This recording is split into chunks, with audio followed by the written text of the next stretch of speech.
until the household was consumed by the delegates' arrival before she slipped away. The Swedish and Saxon envoys had brought enough noise and tension to fill every room in the manor. Their servants jostled for space in the courtyard, their voices rising in 3 languages at once, and her father moved between them like a man trying to hold back 2 rivers with his bare hands. No one noticed Marta take a lantern from the stable wall, tuck a small knife into her belt, and walk east into the darkening hills. The snow had stopped falling, but the sky remained the color of old iron. The path toward the cave system was not really a path at all, more a suggestion between the trees, a place where the undergrowth thinned enough to walk without fighting every step. Marta had been this way once before, years ago, when she was young enough to think exploring caves was simply an adventure. Her father had caught her halfway there and carried her home over his shoulder, his face pale with an anger she now understood was fear. The villagers have always avoided it, Felix had said.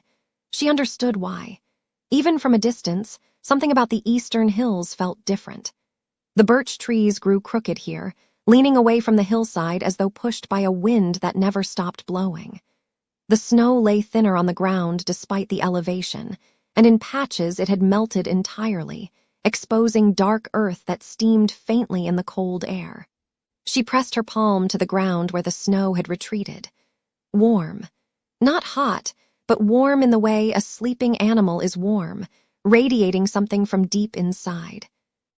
Marta stood and continued walking.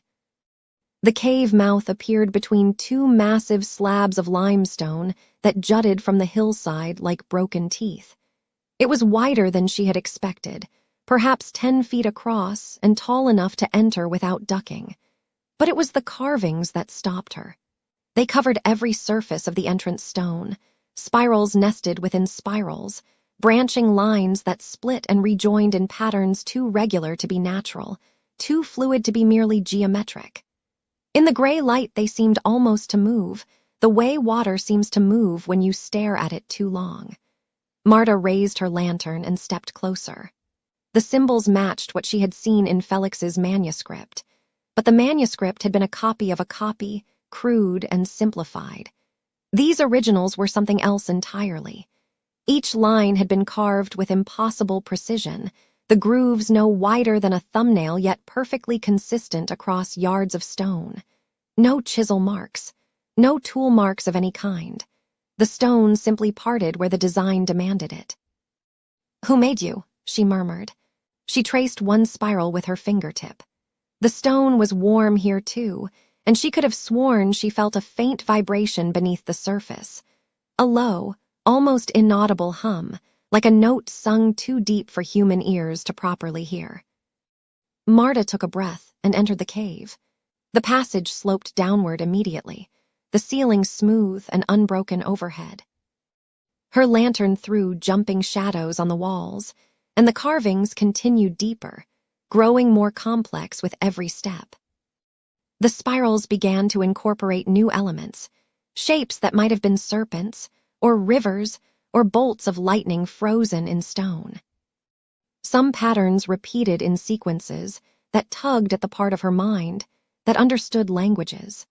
She found herself counting repetitions, noting variations, the way she did when working through an unfamiliar grammar. It is a language, she thought, or something close to one. The air grew warmer as she descended. Within 100 paces, she had to push her cloak back from her shoulders.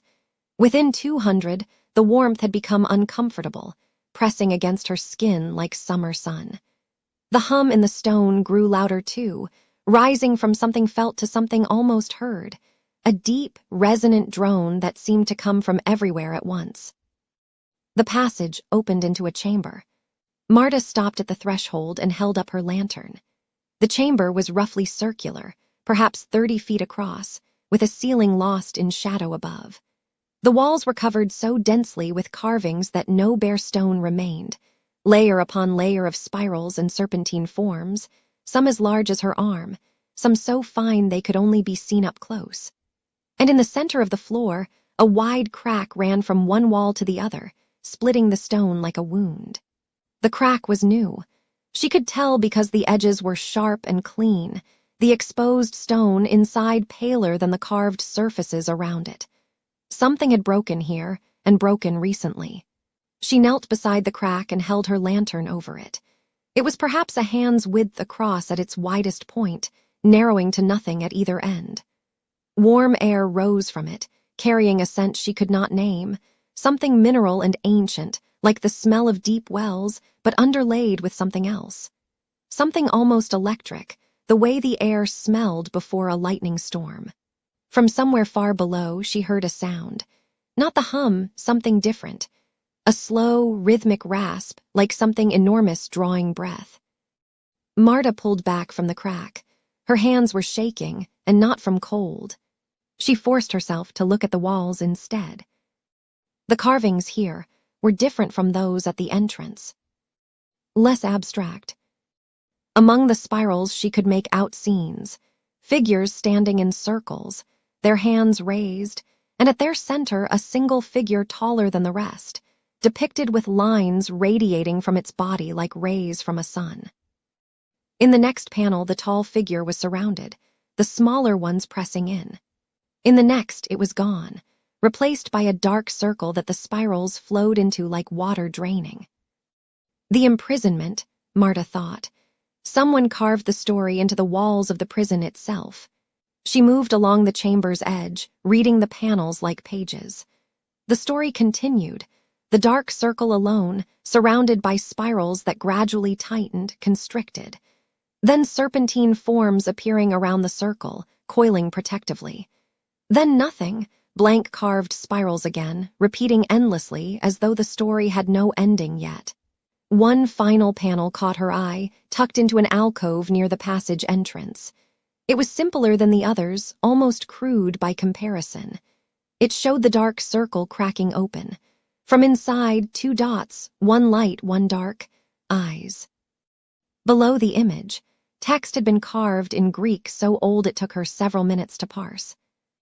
The patient one forgets patience. The maker forgets mercy. What emerges is not what was sealed. Mourn what was lost in the dark. Marta copied the words into her memory the way she always did, hearing them, feeling their rhythm, locking them in place. Then she stood and looked once more at the crack in the floor. It was wider than before. She was certain of it. When she had knelt beside it, the widest point had been a hand's width. Now it was wider, not by much, but enough. And at its edges, the stone had darkened as though bruised. The breathing sound from below grew louder. Or perhaps she was simply more aware of it now. Either way, it filled the chamber with a slow, patient rhythm that made her think of tides, of seasons, of things that moved on scales too vast for human comprehension. Something moved at the edge of her lantern light. Marta turned sharply. A viper, enormous, easily 4 feet long, had emerged from the crack and lay coiled on the warm stone, watching her. Its scales were black with an iridescence that shifted green and gold in the lamplight, and its eyes were the same molten copper she had seen in the cellar. It did not move toward her. It simply watched, with an intelligence that no snake should possess. A second viper emerged, then a third. Marta backed toward the passage, slowly, keeping her lantern between herself and the serpents. They did not follow. They arranged themselves around the crack like sentinels, their heads raised, their tongues tasting the warm air that rose from below. They are guarding it, she realized, or welcoming something.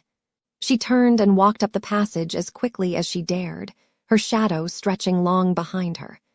The carvings on the walls seemed to shift in her peripheral vision, the spirals turning, the serpentine forms writhing.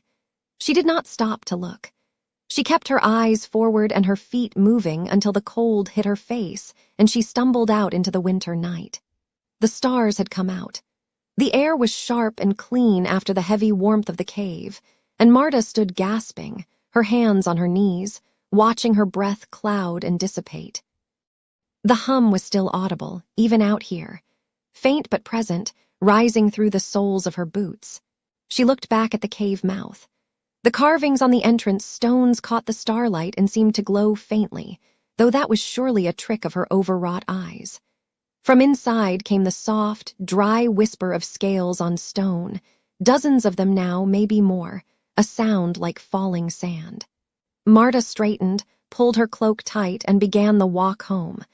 She needed to speak with Felix again. She needed to tell him about the crack, the widening, the breathing. She needed to tell someone because the weight of what she had seen was too heavy to carry alone.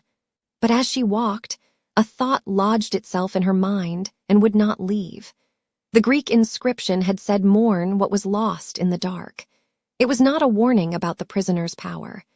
It was a lament for the prisoner's nature, for what thousands of years of solitary confinement had done to a mind that once designed everything.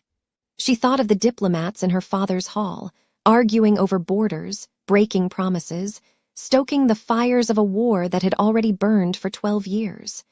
She thought of the crack in the chamber floor, widening by the hour. And she thought, with a clarity that frightened her, that the two things were connected in ways she did not yet fully understand, but would have to, and soon before the crack became a door.